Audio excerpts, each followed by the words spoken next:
একটা ট্রেন্ড কিন্তু প্রচন্ডভাবে চলছে, সেটা হলো নুনকে অ্যাভয়েড করতে হবে, কোনোভাবেই নুন খাওয়া চলবে না।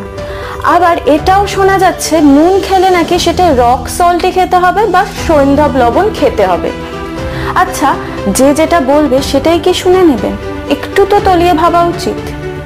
আজকে এটা ডিটেলসে আলোচনা করা যাক। ছোটবেলায় আমরা বইতে গয়টার রোগ সম্পর্কে শুনেছি তো, গয়টার। এই গয়টার রোগটা আসলে কি? আমাদের গলায় এই পোর্শনে থাইরয়েড গ্ল্যান্ড আছে, যেই থাইরয়েড গ্ল্যান্ডটা ফুলে যায়, যেটাকে বলা হয় গয়টার। এই গয়টার কেন হয়?